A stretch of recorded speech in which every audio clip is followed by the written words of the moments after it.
आज ये दास्तां है भारतीय कन्नड़ फिल्म की मशहूर अभिनेत्री, निर्माता और सामाजिक कार्यकर्ता की, जिसने अपने दौर में अपनी खूबसूरती और बेहद आकर्षित रंग रूप की बदौलत पूरी दुनिया में वो नाम बनाया जिसको आज तक बड़े सम्मान के साथ याद किया जाता है।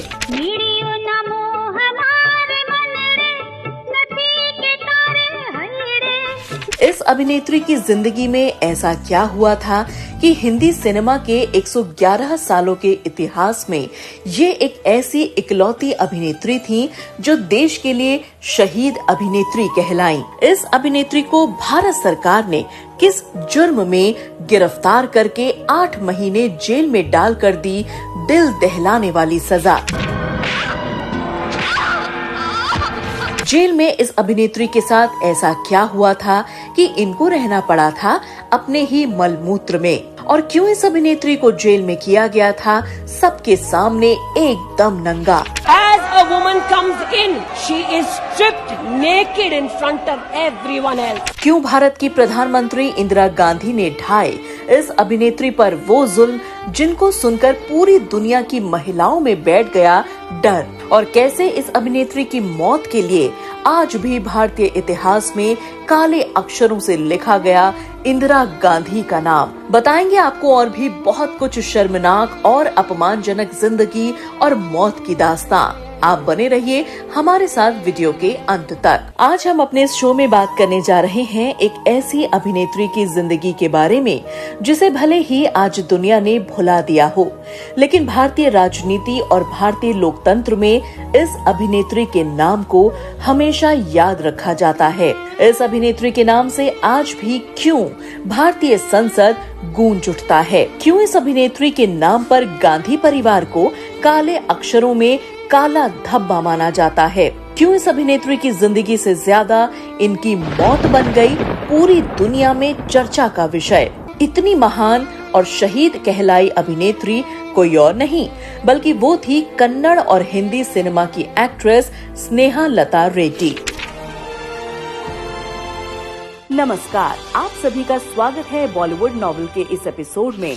स्नेहालता रेड्डी का जन्म साल 1932 को आंध्र प्रदेश में धर्मांतरित ईसाई परिवार में हुआ था। स्नेहा का जन्म उस वक्त हुआ था जब इनका परिवार काफी दुख और तकलीफ के बीच जी रहा था, लिहाजा स्नेहालता का भी शुरुआती जीवन काफी दुख तकलीफ के साथ ही गुजरा। थोड़ी बड़ी हुई तो अपने आसपास अंग्रेजों का जुल्म देखा, जिसकी वजह से ये काफी क्रांतिकारी और बगावती विचारों की लड़की बन गई थी। उनका मन पूरी तरह से ब्रिटिश राज के खिलाफ हो गया था और इसी सब को देखते हुए इन्होंने अपना ईसाई नाम बदलकर भारतीय नाम स्नेहा रख लिया था और हमेशा के लिए भारतीय कपड़े और वेशभूषा अपना लिया। ये ब्रिटिश कंपनी के खिलाफ थी। ये अपने कॉलेज के समय से ही स्नेहा आजादी पर आधारित नाटकों में बढ़ चढ़कर हिस्सा लिया करती थी ताकि लोग देश की आजादी के प्रति जागरूक हो सकें, और इसी वजह से स्नेहा की रुचि नाटकों में दिन प्रतिदिन बढ़ने लगी। कॉलेज की पढ़ाई पूरी करने के बाद स्नेहा एक थिएटर ग्रुप मद्रास प्लेयर्स से जुड़ गयी। थिएटर के दिनों में इनके नाटक को देखने अक्सर कन्नड़ तेलुगु फिल्म निर्देशक पट्टाभिराम रेड्डी आया करते थे। वो अक्सर अपनी फिल्म के लिए इन्हीं नाटकों से कलाकारों को पसंद करते थे। इन्हीं नाटकों के जरिए स्नेहा और पट्टाभिराम रेड्डी की मुलाकात हुई। बातचीत में दोनों के विचार एक दूसरे से काफी मेल खाते थे, लिहाजा इन दोनों की ये दोस्ती कब मोहब्बत में बदल गई ये दोनों को ही पता नहीं चला, और एक दिन इन दोनों ने परिवार के खिलाफ जाकर शादी कर ली और शादी के बाद स्नेहालता रेड्डी फिल्मों में काम करने लगी, जिसमें ज्यादातर फिल्म इनके पति के द्वारा ही बनाई गयी। स्नेहा उस दौर में उन फिल्मों का हिस्सा होती थी जिन फिल्मों के जरिए समाज में चल रही कुप्रथाओं का जोर होता था, इसलिए नासमझ समाज में इनकी फिल्मों का काफी विरोध भी होता था। और इनकी एक ऐसी ही कन्नड़ फिल्म थी जिसे कन्नड़ सिनेमा के इतिहास की आज तक की सबसे मशहूर फिल्म माना जाता है। फिल्म का नाम था संस्कार। साल 1971 में इस रिलीज को लेकर मद्रास सेंसर बोर्ड में ऐसा बवाल हुआ कि इस फिल्म को 4 साल तक लटका कर रखा। लेकिन जब इस फिल्म के रिलीज को लेकर मामला कोर्ट में पहुंचा और कोर्ट की अनुमति मिलने के बाद इस फिल्म को रिलीज किया गया और जब ये फिल्म रिलीज हुई तो समाज में इस फिल्म ने एक नई क्रांति ला दी। इस फिल्म के ऊपर राष्ट्रीय और अंतर्राष्ट्रीय अवार्ड्स की मानो झड़ी लग गई थी और इस फिल्म से स्नेहा लता रेड्डी पूरी दुनिया में मशहूर हो गयीं और वो अब एक राष्ट्रीय फिल्म अभिनेत्री के तौर पर जानी जाने लगी। इस फिल्म के बाद स्नेहा ने बैंगलोर और मद्रास के थिएटर की स्थापना की।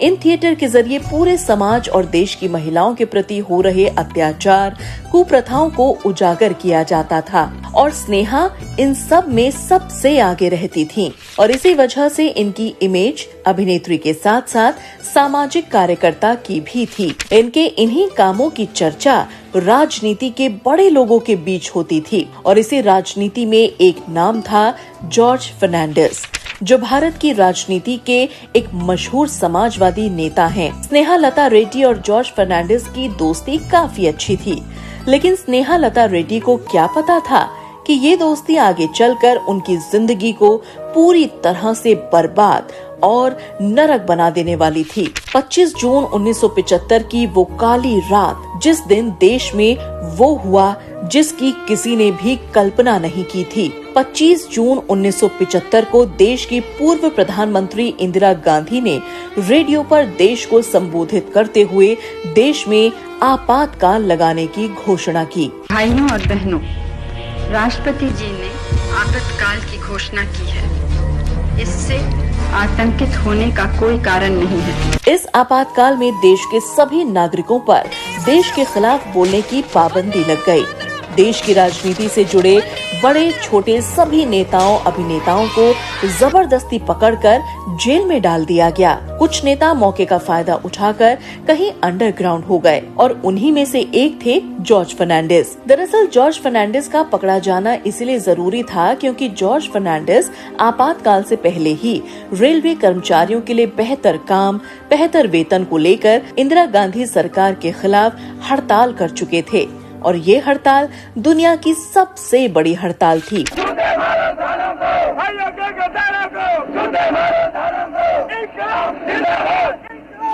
आपातकाल के समय स्नेहा लता रेड्डी की बात जॉर्ज फर्नांडिस से हुई थी और उन्होंने बताया कि वो किस तरह से पूरे देश में इंदिरा गांधी के खिलाफ एक मूवमेंट चलाने वाले हैं। लेकिन ये स्नेहा लता को जॉर्ज फर्नांडिस का ये प्रस्ताव सही नहीं लगा क्योंकि स्नेहा अहिंसावादी थी और जॉर्ज फर्नांडिस उस समय हिंसा की बात कर रहे थे, लिहाजा स्नेहा उनसे अलग हो गयी। लेकिन इन दोनों की इस दोस्ती की खबर उस वक्त इंदिरा गांधी को भी थी, इसलिए इंदिरा गांधी जॉर्ज फर्नांडिस को पकड़ने के लिए शिकंजा कसते हुए स्नेहा लता रेड्डी के पीछे लग गयीं। 27 अप्रैल 1976 की वो शाम जब स्नेहा लता और उनके पति पट्टाभी बैंगलोर से मद्रास के लिए एक जरूरी काम से निकले और यही वो वक्त था जब मुसीबत स्नेहा लता रेड्डी के जीवन में घुस गई थी। उनकी जिंदगी दुख तकलीफ के सागर में डूबने वाली थी। दरअसल इधर स्नेहा लता और पट्टाभी मद्रास आए और उधर बैंगलोर में उनके घर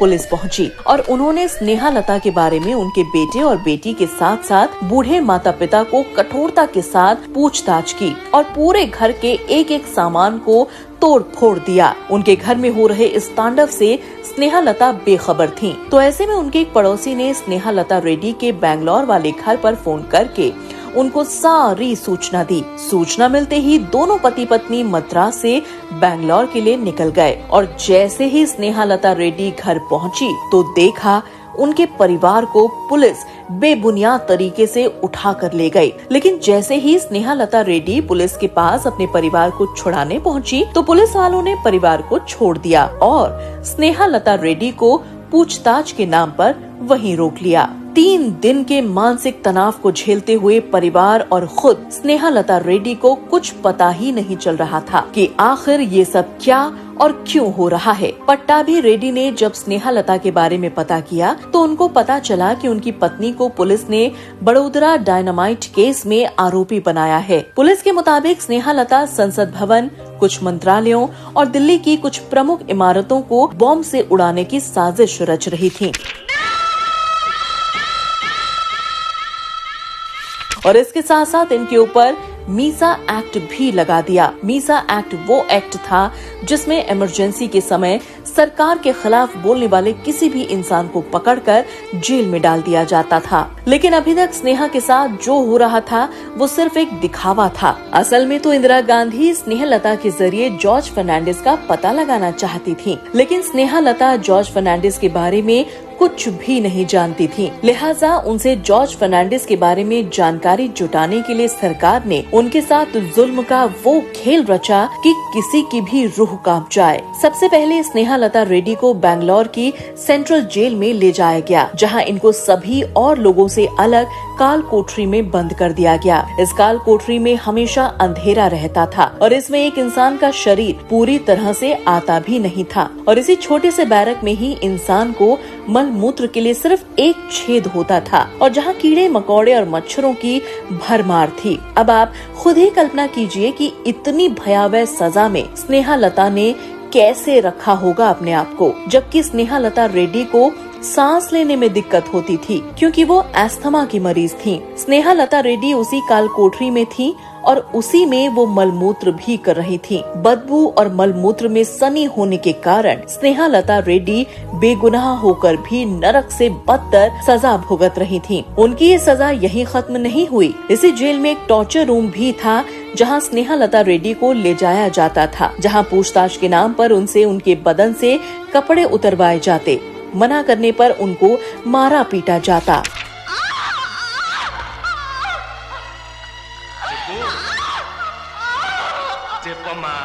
और जबरदस्ती उनको सबके सामने बिना कपड़ों के रखा जाता था। स्नेहलता रेड्डी उस तकलीफ से गुजर रही थी जो शायद उन्होंने कभी भी अपने सपने में भी नहीं सोची थी। स्नेहलता को जेल में बद से बदतर खाना दिया जाता था। उनको आए दिन नई नई सजाएं दी जाती और जॉर्ज फर्नांडिस के बारे में पूछा जाता। लेकिन जब उनको कुछ पता ही नहीं था तो आखिर वो जवाब क्या देती। लेकिन स्नेहा की किसी ने भी एक न सुनी और सरकार ने उनके ऊपर हर वो जुल्म और यातना की जिसका कोई अंत नहीं था।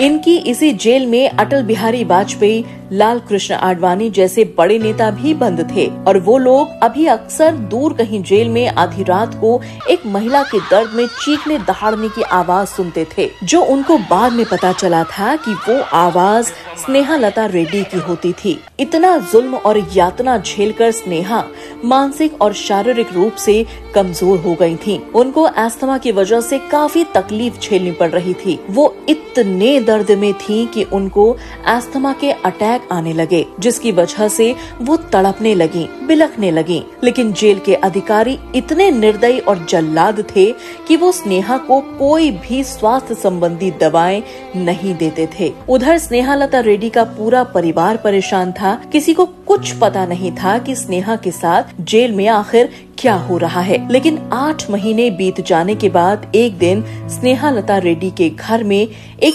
अनजान फोन बजा, जो उनकी बेटी नंदा रेड्डी ने उठाया। फोन से आवाज आई कि उनकी मां स्नेहलता रेड्डी को विक्टोरिया हॉस्पिटल लाया गया है, आप लोग उनसे मिलने आ सकते हैं। जिसके बाद पूरा परिवार तुरंत हॉस्पिटल पहुंचा और वहां स्नेहलता रेड्डी की हालत देखकर सबके होश फाख्ता हो गए। उन्होंने देखा कि स्नेहलता रेड्डी बिल्कुल कमजोर हो गई थी। उनकी हड्डियां निकल आई थी, जगह जगह चेहरे और शरीर पर चोटों के निशान थे। ये सब देख उनकी बेटी नंदा अपनी माँ को गले लगाकर जोर जोर से रोने लगी और स्नेहलता भी फूट फूट कर रोने लगी। हॉस्पिटल में छोटा सा इलाज कराने के बाद फिर से बैंगलोर जेल में स्नेहा को डाल दिया गया। बीमार लाचार स्नेहा दिन प्रतिदिन टूटती चली गयी। उनको फेफड़ों में भी संक्रमण हो चला था। उनकी हालत इतनी खराब हो गई कि लगने लगा कि कब मौत हो जाए। लिहाजा जेल प्रशासन ने डरते हुए उनको कुछ दिन के लिए पैरोल पर छोड़ दिया और 15 जनवरी 1977 को स्नेहा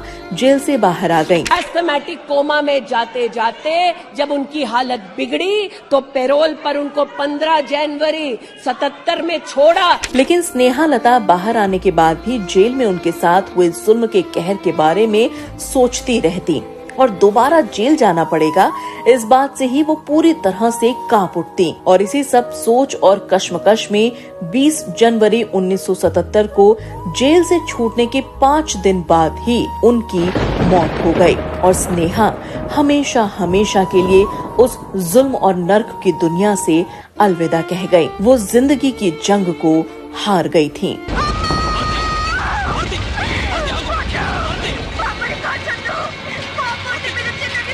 पुलिस के पास स्नेहा लता के खिलाफ कोई सबूत नहीं था, फिर भी उनको इमरजेंसी काल में 8 महीने तक जेल में रखा था। चार्जशीट में इस औरत का नाम नहीं था और 5 दिन बाद उनका देहांत हो गया। एक महान अभिनेत्री, लेखिका, सामाजिक कार्यकर्ता होने के बाद भी इस अभिनेत्री को जेल में वो दिन और सजा दी गई जो जेल में किसी आतंकवादी को भी नहीं दी जाती। स्नेहा को उस जुर्म की सजा दी गई जिसमें उनका हाथ या दोष कतई नहीं था। स्नेहा लता की बेटी नंदा आज भी अपनी मां के साथ हुई इस बर्बरता को सोचकर सिहर उठती हैं और वो इंदिरा गांधी को अपनी मां का कातिल मानती हैं और उनके नाम को इतिहास के पन्नों में काले अक्षरों से लिखा देखती हैं। जेल के वक्त स्नेहा ने एक लेटर भी लिखा था जिस पर उन्होंने अपने ऊपर हुए जुल्म को पूरी तरह से लिखा था, जिसे उनके मरने के बाद आ प्रेजेंट डायरी के नाम से पब्लिश किया गया था। स्नेहा लता रेड्डी की बेटी एक पत्रकार हैं और सामाजिक कार्यकर्ता भी हैं। वो आए दिन जुल्म और सितम पर एक से एक आर्टिकल लिखती हैं। वो अपनी मां की मौत को हत्या के रूप में देखती हैं। वो हमेशा गांधी परिवार को इसका जिम्मेदार ठहराती हैं और इसीलिए वो अपनी मां को आपातकाल का पहला शहीद मानती हैं। और 5 दिन बाद उनका देहांत हो गया। इनका इतिहास खून से सना है। लेकिन आज भी भारतीय राजनीति और संसद में इनका नाम गूंजता है। स्नेहा लता रेड्डी की आज बात करना जरूरी है। बेंगलुरु की जेल में बंद किया गया। आज तत्कालीन सरकार गांधी परिवार और कांग्रेस सरकार को स्नेहा लता के ऊपर किए गए जुल्मों के लिए घेरती है, जिसका जवाब कांग्रेस सरकार नहीं दे पाती है। सत्ता और राजगद्दी के लालच में देश में इमरजेंसी लगाई गई, जिसके नाम पर देश में 1 लाख लोगों को जेल में डाला गया। लोगों की जबरदस्ती नसबंदी कराई गई। लोगों से सरकार के खिलाफ बोलने की आजादी छीन ली गई और इस सब के चलते न जाने कितने ही लोग सरकार की बर्बरता के चलते बिना कसूर के दुनिया से अलविदा हो गए। स्नेहा लता रेड्डी आज भले ही हमारे बीच नहीं हो, लेकिन साउथ इंडस्ट्री में बड़े सम्मान के साथ उनको पूजा जाता है, याद किया जाता है। उनको लोग शहीद का दर्जा देते हैं। दोस्तों, आपको क्या लगता है कि इंदिरा गांधी ने देश में आपातकाल क्यों लगाया था? स्नेहा लता रेड्डी की क्या गलती थी जिसकी वजह से ये महान अभिनेत्री दुनिया से चली गयी? अपने जवाब हमें कमेंट करके जरूर बताएं और आपको आज का हमारा ये शो कैसा लगा वो भी हमें कमेंट करके जरूर बताएं। आपके पास स्नेहा लता रेड्डी से जुड़ा कोई भी सच हो तो हमारे साथ जरूर शेयर करें। आपका और हमारा रिश्ता यूं ही बना रहे, उसके लिए चैनल को सब्सक्राइब, लाइक करना बिल्कुल न भूलें। बहुत जल्दी एक और सच्ची बायोग्राफी और कहानी के साथ फिर से हाजिर होंगे। तब तक के लिए आप अपना और अपने परिवार का ख्याल रखें, सुरक्षित रहें। धन्यवाद। ये स्नेहा लता रेड्डी के शब्द हैं जो उन्होंने इमरजेंसी के कालखंड में जेल में लिखे।